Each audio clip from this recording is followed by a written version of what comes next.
जी भाई, टॉपिक है couple. Couple क्या होता है? ऑन है। कपल क्या होता है? कपल नहीं पता? किसी को पता?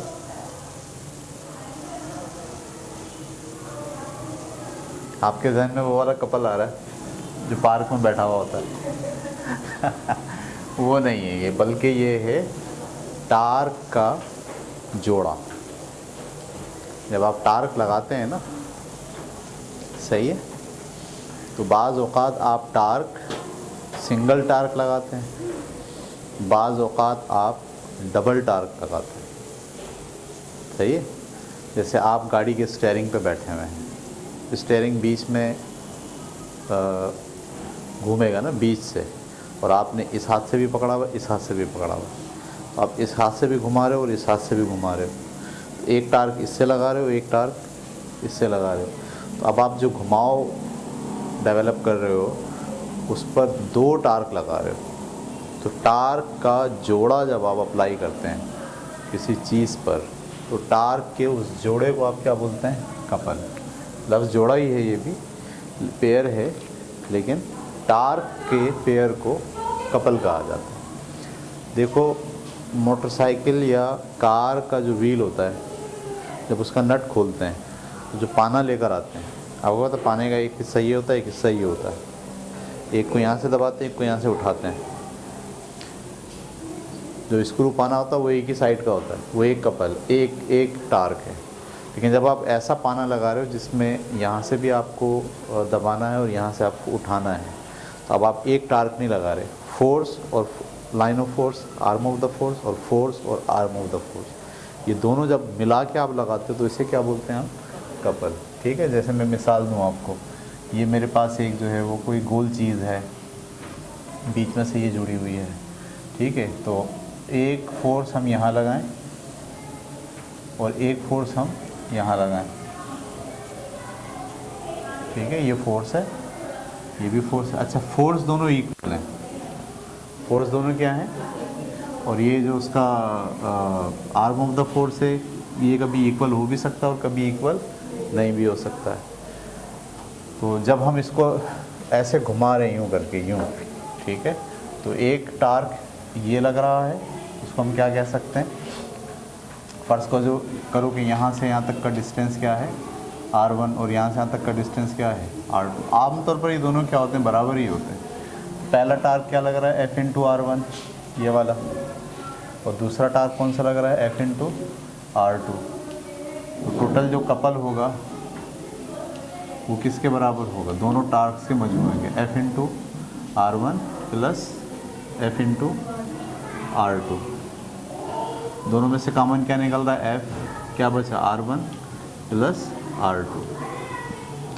और नॉर्मली ये R1 प्लस R2 जो है, इन दोनों फोर्सेस के दरमियान जो परपेंडिकुलर डिस्टेंस होता है, इन दोनों फोर्सेस के बीच में जो परपेंडिकुलर डिस्टेंस होता है, परपेंडिकुलर डिस्टेंस को ऐसे लिखते हैं मैथ की ज़बान में, ये मैंने बनाया परपेंडिकुलर और ये मैंने बनाया डिस्टेंस।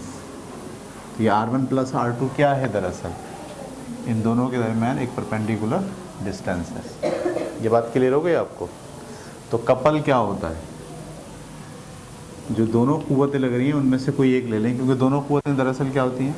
बराबर होती हैं। उनमें से कोई एक कुव्वत ले लिया जाए और दोनों कुव्वतों के दरमियान परपेंडिकुलर डिस्टेंस ले लिया जाए और दोनों को आपस में क्या कर दिया जाए? मल्टीप्लाई। तो क्या आ जाता है? कपल। ये बात क्लियर हो रही है? अच्छा, ये जो परपेंडिकुलर डिस्टेंस है, इसको थोड़ा और मैं अगर खोलूँ आपको, अब आप समझिए इसको, क्योंकि ज़रूरी नहीं है कि जो फोर्स लग रही हो 90 डिग्री के एंगल पे लग रही हो। अब अगर आपके पास जो है वो चीज़ यूँ हो, ठीक है,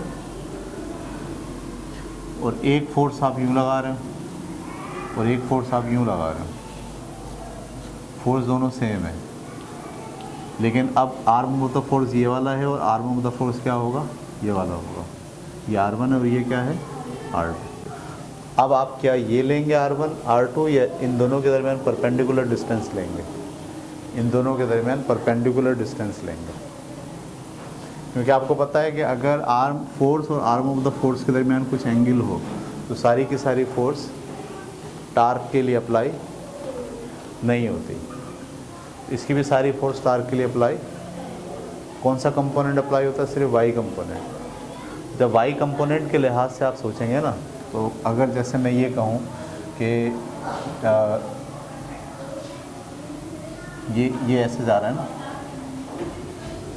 ठीक है,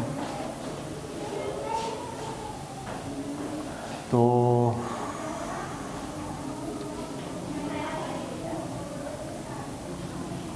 ये वाला एंगल है ना दोनों के दरमियान, इसका एक्स कंपोनेंट और वाई कंपोनेंट कैसे निकालेंगे? ये एंगल इसके दरमियान है,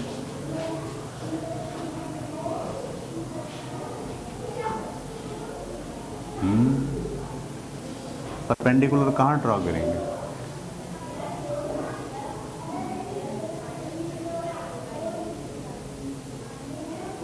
ये वाली लाइन अगर है इसके साथ ये आपका वो बन रहा है ना, तो हम कैसे ड्रॉ कर सकते हैं परपेंडिकुलर? ऐसे, ये इसका वाई कंपोनेंट होगा इस फोर्स का, और ये इसका कौन सा कंपोनेंट होगा? ये इसका एक्स कंपोनेंट होगा। ये यूँ, ये वाली जो फोर्स है इसका, ये क्या होगा? एक्स कंपोनेंट, और ये क्या होगा? तो वो इसका एक्स कंपोनेंट और फिर इसका भी एक्स कंपोनेंट। समझ में आई बात आपको?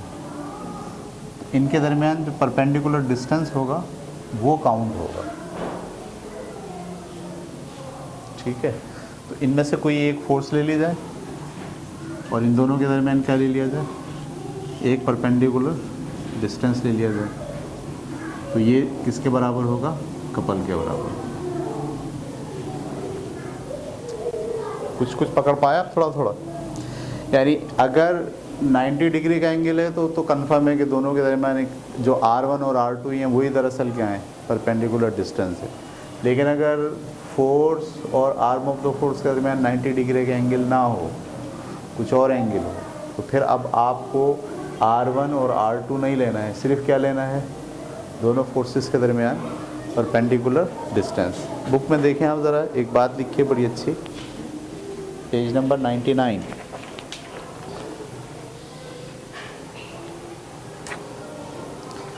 वो 3 डॉट डाल के 3 पॉइंट लिखे हुए, इक्वल इन मैग्नीट्यूड। क्या मतलब? जो फोर्स होती है वो इक्वल होती है किस में?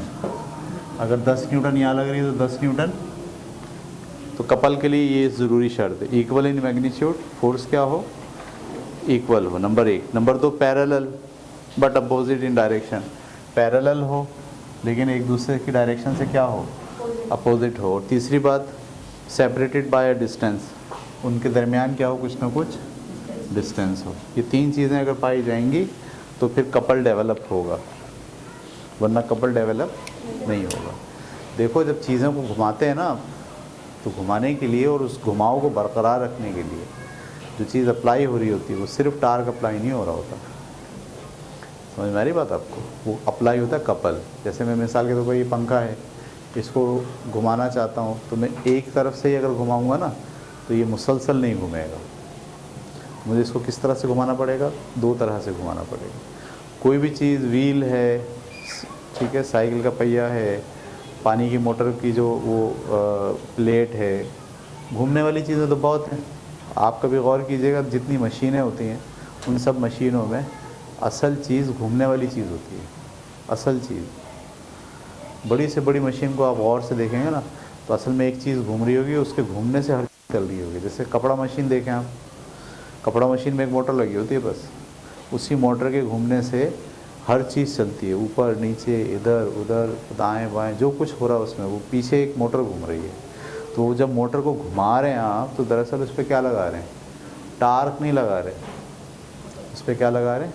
कपल लगा रहे हैं। साइकिल के अंदर भी आप देखें, मोटरसाइकिल के अंदर वेट लगा देते हैं ना, जो आपका पिस्टन होता है, उस पिस्टन को जब फोर्स लगती है और वो उसको ऐसे आगे पीछे चलाता है, तो आगे पीछे चलाने के लिए एक टार्क लगाने के बजाय पीछे वेट भी बांध देते हैं उसके, ताकि वेट क्या करता है, एक टार्क के बजाय उसको 2 टार्क में कन्वर्ट कर देता है और वो क्या चीज़ बन जाती है, कपल बन जाती है। तो याद रखिएगा, घुमाव को मुसलसल बरकरार रखने के लिए सिर्फ टार्क अप्लाई नहीं होता, बल्कि टार्क का एक जोड़ा अप्लाई होता है। टार्क का एक जोड़ा अप्लाई होता है। टार्क के इस जोड़े को आप क्या कहते हैं, कपल। कपल के लिए क्या चीज़ें लगती हैं, शर्त क्या है, नंबर 1 इक्वल फोर्सेस हों दोनों, नंबर 2 दोनों एक दूसरे के अपोजिट फोर्स हों, नंबर 3 दोनों के दरमियान को परपेंडिकुलर डिस्टेंस हो या कोई मखसूस डिस्टेंस हो। ठीक है, इसको रोकें और पढ़ें ज़रा।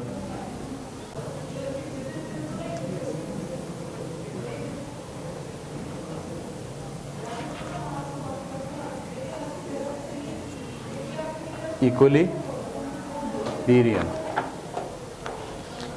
ठीक है, इसको उर्दू में हम कहते हैं तवाज़ुन।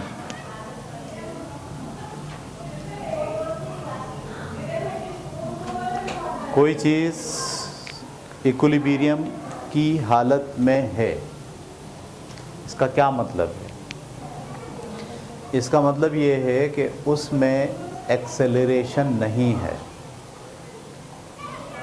सही है, इक्विलिब्रियम की हालत में है, इसका मतलब है उसमें एक्सेलरेशन नहीं है। हमको चीज़ें इक्विलिब्रियम में चाहिए होती हैं।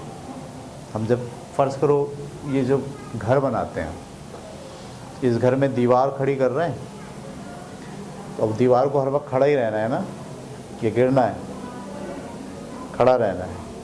तो खड़े रहने का क्या मतलब है, वो इक्विलिब्रियम कंडीशन में है। पुल बनाते हैं आप, पुल को गिरना है या खड़े रहना है, वो पुल भी इक्विलिब्रियम कंडीशन में रहता है।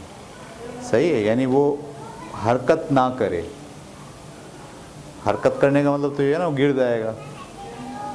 बड़ी बड़ी इमारतें आप 20-20 मंजिला, 25-25 मंजिला, 100-100 मंजिला जो इमारतें बनाते हैं, उसमें आप उसको क्या मेंटेन रखने की कोशिश करते हैं, उसमें इक्विलिब्रियम। सही है, अगर इक्विलिब्रियम मेंटेन नहीं होगा तो क्या होगा, आहिस्ता आहिस्ता इमारत गिर जाएगी। ठीक है, तो इक्विलिब्रियम का मतलब क्या है, उर्दू में कहते हैं तवाज़ुन। और कॉन्सेप्ट क्या है, कोई चीज़ नॉन एक्सेलरेटेड रहे। नॉन एक्सेलरेटेड का मतलब उसकी स्पीड ना बढ़े ना घटे, या तो वो सुकून में रहे, और अगर हरकत कर रही है तो इस तरह से हरकत करे कि उसमें एक्सेलरेशन ना हो। देखो, जिस वक्त ये इक्विलिब्रियम ना दो तरह से, दो रेस्ट में इक्विलिब्रियम तो समझ में आ जाता है। जैसे ये आपकी डेस्क है, ये हालत सुकून में, इक्विलिब्रियम में भी है, नॉन एक्सेलरेटेड है। सही है, खड़े रखिए तो रखिए, कभी पलटेगी नहीं, गिरेगी। इसको हमने बनाया ऐसा कि ये रखी रहे तो रखी रहे। तो स्टैटिक इक्विलिब्रियम बड़ी आसानी से हम समझ लेते हैं, लेकिन एक इक्विलिब्रियम होता है डायनेमिक। डायनेमिक का मतलब जिसमें चीज़ हरकत कर रही होती है। तो मिसाल के तौर पर कोई पैराशूट पहन के जहाज़ पे से छलांग लगाता है। आपने जिस वक्त वो जहाज़ पे से छलांग लगाता है पैराशूट पहनने वाला, और अभी उसने पैराशूट खोला नहीं है, तो वो बड़ी तेज़ी से नीचे गिरता है। उसका एक्सेलरेशन होता है 9.8, ये हमने पढ़ा है। जब वो गिरेगा तो इसकी स्पीड बढ़ेगी, हर लम्हा उसकी स्पीड क्या होती जाएगी, तेज़ होती जाएगी। अगर शुरू में वो 0 से इसने छलांग लगाई है तो 1 सेकंड के बाद उसकी स्पीड 10 हो जाएगी लगभग, अगले सेकंड के बाद उसकी स्पीड कितनी हो जाएगी, 20 हो जाएगी, अगले सेकंड बाद उसकी स्पीड कितनी हो जाएगी, 30 हो जाएगी। हर लम्हा उसकी स्पीड बढ़ रही है। कब, जब वो उसने छलांग लगा दी। लेकिन जैसे ही वो बटन दबा के पैराशूट खोलता अपना, पैराशूट का मतलब वही बबल खुल जाता बड़ा सा, तो अब उसके अंदर हवा भर जाती है। किसमें, पैराशूट में। हवा भरने का मतलब हवा उसको ऊपर उछालती है। उसका वेट उसको कहाँ लेके जाना चाहता है, नीचे, और हवा उसको कहाँ लेके जाना चाहती है। आप हैरान होंगे, दोनों बराबर हो जाते हैं। पैराशूट बनाते वक्त इस बात का ख्याल रखा जाता है कि इसमें जो आदमी लटकेगा उसका वेट कितना होगा। कहते हैं ज़्यादा से ज़्यादा उसका वेट 100 kg होगा, तो अंदाज़ा कर लेते हैं कि 100 kg को मल्टीप्लाई करें तो 9.8 से तो बनता है लगभग 1000। तो 1000 न्यूटन से उसको ज़मीन खींच रही होगी। इतनी हवा भरनी चाहिए कि जो उसको 1000 न्यूटन से कहाँ लेके जाए, ऊपर लेके जाए। अब वो फोर्स जो उसको नीचे लेके जा रही है और वो हवा की फोर्स जो उसको ऊपर लेके जा रही है, दोनों क्या हो जाती हैं, इक्वल। नतीजे में आदमी जो है ना एक्सेलरेशन से नीचे नहीं आता, एक ही मखसूस स्पीड से नीचे आ रहा होता है। जब वो एक ही मखसूस स्पीड से नीचे आ रहा होता है तो हम कहते हैं इसमें भी इक्विलिब्रियम है। लेकिन कौन सा इक्विलिब्रियम है, डायनामिक। तो इक्विलिब्रियम है क्या, एक्सेलरेशन का ना होना, किसी ऑब्जेक्ट में एक्सेलरेशन का ना होना, ये कहता है कि इस ऑब्जेक्ट में इक्विलिब्रियम मौजूद है। अगर एक्सेलरेशन मौजूद है तो बोलेंगे एक्सेलरेशन है, बल्कि आप एक्सेलरेशन की उलट समझ लो क्या है, इक्विलिब्रियम। चाहे ऑब्जेक्ट रेस्ट में हो, चाहे ऑब्जेक्ट हरकत में हो। अगर रेस्ट में है तो बहुत आसानी से समझ में आ रहा है, लेकिन अगर रेस्ट में है तो क्या होगा, उसमें एक्सेलरेशन नहीं होना चाहिए। इसकी बेहतरीन मिसाल मैंने आपको पैराशूट की दे दी। और मिसाल भी हो सकती है, रोड पे गाड़ी जा रही है, जब तक उसका कांटा आगे बढ़ रहा है उसमें एक्सेलरेशन है, सही है। लेकिन जब उसका कांटा एक ही जगह पर आके रुक जाए, एक ही स्पीड से जाए, ना स्पीड कम हो रही हो ना स्पीड ज़्यादा हो रही हो, तो अब आप क्या बोलेंगे कि अब गाड़ी इक्विलिब्रियम की कंडीशन में आ गई है। लेकिन कौन सा इक्विलिब्रियम है उसमें, डायनेमिक। तो इक्विलिब्रियम दो तरह के होते हैं, एक स्टैटिक इक्विलिब्रियम और एक डायनेमिक इक्विलिब्रियम। स्टैटिक इक्विलिब्रियम हमको चाहिए होता है जिस दुनिया में हम रहते हैं, ख़ास तौर पर जो आपकी इंजीनियरिंग है, सिविल इंजीनियरिंग, पुल बनाना है, इमारत बनानी है, डैम बनाने हैं, सही है। उसमें आप जो इमारत बना रहे हो, आप क्या चाहते हो, वो हिल जाए? नहीं, आप चाहते हो हिले नहीं। डैम बनाते हैं इतना बड़ा जिसमें कितना पानी जमा होता है, जो ज़ोर लगाता है, लेकिन आप इस तरह से डैम बनाते हो कि वो डैम इक्विलिब्रियम उसका कायम रहे। जितना भी उसमें पानी आ जाए, जितना भी ज़ोर लगे, वो हरकत में ना आए, उसमें एक्सेलरेशन डेवलप ना हो जाए, बल्कि वो हमेशा क्या रहे, स्टैटिक रहे, रुका रहे, खड़ा रहे। ठीक है, पुल बना रहे हैं हम बड़े बड़े, आप देखो वो जो हमारे यहाँ तो पुल कंक्रीट के बनते ज़्यादातर, लेकिन जो पुल बनाते हैं लोग समंदर के ऊपर पुल बनाते हैं, वो कंक्रीट का नहीं बनाते, लोहे का पुल बांधते हैं और फिर उसमें रस्सियाँ बांधते हैं।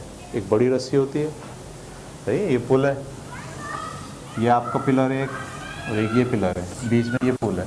तो सबसे पहले क्या करते हैं, इस पर बांधते हैं बड़ी रस्सी, और फिर ये छोटी छोटी रस्सियाँ इस पर बांध देते हैं। ये छोटी छोटी रस्सियाँ क्या करती हैं, इस पुल को उठा के रखती हैं किसके साथ। तो अब ये जो इंजीनियर होते हैं ना, ये सोच रहे होते हैं कि भाई इस पर जितनी भी गाड़ी आ जाए ना, ये एक्सेलरेट नहीं होना चाहिए, गिरना नहीं चाहिए, ये हमेशा क्या रहे, जितनी फोर्स इसको नीचे दबाने के लिए लग रही हो, उतनी फोर्स हम इसमें डेवलप करें जो इसको उठाने के लिए लगा रहा हो। तो ये वाली फ़ोर्स और ये वाली फ़ोर्स बराबर होगी, तो नतीजा क्या होगा, ये पुल ना नीचे जाएगा ना ये पुल ऊपर जाएगा, और क्या चीज़ पैदा हो जाएगी, इक्विलिब्रियम पैदा हो जाएगा। और इक्विलिब्रियम ही हम चाहते हैं एक जगह से दूसरी जगह जाने के लिए, ये हिले नहीं। ये बात क्लियर हो रही है आपको। तो जितनी भी आपकी तामीराती चीज़ें हैं, बिल्डिंग्स बनाना, पुल्स बनाना, डैम बनाना, सुरंग बनाना, टनल भी बनती है, जो टनल, तो टनल में आप क्या करते हैं, जो अंदर आपने पहाड़ के अंदर रास्ता बनाया है, आप क्या चाहते हैं, पहाड़ बैठ जाए? कभी भी नहीं होगा। पहाड़ बैठ जाएगा तो टनल बंद हो जाएगी। तो वहाँ पर आप टनल को बनाने के दौरान ऐसी सेटिंग बनाते हैं, ऐसे उसको जो है वो सपोर्ट प्रोवाइड करते हैं कि टनल जो है वो बैठे नहीं, या उसमें एक्सेलरेशन डेवलप ना हो, उसमें हिलजुल ना हो, बल्कि वो हर वक्त क्या रहे, स्टैटिक रहे। आपको पता, दीवार जब बनाता है मिस्त्री, एक ब्लॉक रखता है, उसके बाद दूसरा ब्लॉक रखता है, और आपको पता उसके बाद एक शावल होता है जिससे वो सीध नापता है। एग्जैक्ट ब्लॉक के ऊपर उसे ब्लॉक रखना है। अगर उसने थोड़ा सा भी यूँ रख दिया तो अगला क्या होगा, थोड़ा और टेढ़ा होगा, अगला क्या होगा, तो दीवार यूँ उठने के बजाय कैसा उठना शुरू हो जाएगी, यूँ। और जैसे ही यूँ उठना शुरू हो जाएगी तो कोई फोर्स है ज़मीन की जो उसको अपनी तरफ खींचना शुरू कर दी, टार्क अप्लाई होना शुरू हो जाएगा, वो गिरेगी, घूमेगी, एक ना एक दिन गिर जाएगी। तो सही है। तो स्टैटिक इक्विलिब्रियम डेवलप करना तमाम तामीराती जो इंजीनियर्स होते हैं उनका जो है वो उनकी सोच होती है। अब जैसे हमने शेल्फ लगाया हुआ है, हमने यही सोच के लगाया होगा कि ये लगा रहा है, अगर हम इसको इस तरह लगाते कि गिर जाए बार बार, तो गिरने का क्या मतलब है, हम इसका इक्विलिब्रियम मेंटेन करने में कामयाब नहीं हुए। सही है, समझ में आ रही बात आपको? अलमारी रखते हैं घर में, चीज़ें रखते हैं, और ऊंचाई की चीज़ें रखते हैं, कैबिनेट बनाते हैं, दीवार खड़ी करते हैं, आईना लगाते हैं। आईना लगा रहे हैं आप चेहरा देखने के लिए। अब आईना लगाएंगे तो आपकी क्या ख्वाहिश होगी कि आईना लगा रहे हैं ना, स्टैटिक रहे। अगर आपने उसको ऐसी सेटिंग से बना दिया कि उसका हर वक्त ख़तरा है कि वो गिरे, हम बोलेंगे अब इसके अंदर आप इक्विलिब्रियम मेंटेन नहीं कर पा रहे। इसको ऐसे रखो कि इसका इक्विलिब्रियम मेंटेन हो जाए। आपने देखा होगा बाज़ औक़ात ऐसा होता है, आपने आईना भी दीवार में सही से लगाया नहीं है, आपके बड़ा सा आईना, आप उसको थोड़ा दीवार के साथ टेक लगा के रखते हो। लेकिन जब आप टेक लगा के रखते हो तो आपको क्या अंदाज़ा होता है कि किसी वक्त भी ये फिसल जाएगा, इधर गिर जाएगा, उधर गिर जाएगा। सही है? तो ये जो फिज़िक्स में इक्विलिब्रियम है, और ख़ास तौर पर स्टैटिक इक्विलिब्रियम, इसको मेंटेन करना इंतहाई ज़रूरी होगा। क्यों? क्योंकि हम चीज़ों को तवाज़ुन में रख कर उन्हें इस्तेमाल करते हैं। अब ये जो मैंने पोल खड़ा किया हुआ है, मैं क्या चाहूँगा, ये खड़ा रहे ना। अब इसी की मुनासबत से हमने क्या करा, इसकी टांगें मैनेज की हैं, जो पाए इसके 3 निकले हैं ट्राईपॉड के। अगर ये ट्राईपॉड के 3 पाए में से एक पाया छोटा हो जाए और ये यूँ हो जाए, तो हर वक्त इस बात का ख़तरा होगा कि ये गिर जाएगा। तो हम बोलेंगे भाई ये तो इक्विलिब्रियम में नहीं है। तो कभी भी हम ऐसा सिस्टम डेवलप नहीं करते जिसके इक्विलिब्रियम को ख़तरा हो। सही है? क्योंकि हमें स्टेबिलिटी चाहिए होती है। हम इमारत बना रहे हैं, हम चीज़ें खड़ी कर रहे हैं। अब ये पंखा लटकाया है, ये भी इक्विलिब्रियम में इस वक्त। सही है? इक्विलिब्रियम का मतलब ये कि जब ये चलेगा तो एक क़ुव्वत इसको नीचे खींचेगी, एक क़ुव्वत इसको ऊपर खींचेगी, ये बैलेंस रहे। अगर बैलेंस नहीं हुआ, नीचे आ गया, ये यूँ हिलना शुरू हो जाए, चलने के दौरान कैसा हिलना शुरू हो जाए, इधर उधर हिलना शुरू हो जाए, तो हम क्या बोलेंगे, भाई इसको रोको। हम क्या चाहते हैं? हम इक्विलिब्रियम चाहते हैं। सही? फानूस लटका रहे हैं आप, कायदेआज़म के बाज़ार में आप जाइए, एक बड़ा सा फानूस लटका हुआ है नीचे। वो फानूस कैसे लटकाया होगा, उसकी कुछ कैलकुलेशन तो की होगी ना, भाई ये हर वक्त लटका रहे। क्योंकि अगर ये लटका नहीं रहे, किसी दिन भी वो डोरी टूट गई और नीचे आ गया तो क्या होगा, ख़त्म हो जाएगा। इक्विलिब्रियम को मेंटेन करना या स्टैटिक इक्विलिब्रियम को मेंटेन करना, ये बहुत इम्पॉर्टेंट जो है वो मरहला होता है। और सारे इंजीनियर्स और हम आम आदमी भी घर के अंदर भी, सही है, मतलब आप पानी का ग्लास लाके दस्तरखान पे जब रखते हैं भरा हुआ, तो आप क्या चाहते हैं कि वो खड़ा रहे। अगर दस्तरखान नीचे से टेढ़ा मेढ़ा हो और आप रख दें, इस बात का अंदेशा होता है ना, इसका पानी गिर जाएगा। तो इसका मतलब आप क्या चाहते हो, आप स्टैटिक इक्विलिब्रियम चाहते हो। क्योंकि स्टैटिक इक्विलिब्रियम की बुनियाद पर आपको बहुत सारे काम अंजाम देने होते हैं। क्लियर हो गई बात आपको? तो इक्विलिब्रियम कितने टाइप के हो गए, कौन कौन से? और डायनेमिक। और रोकें इसको, पढ़ें इसको आप लोग सब।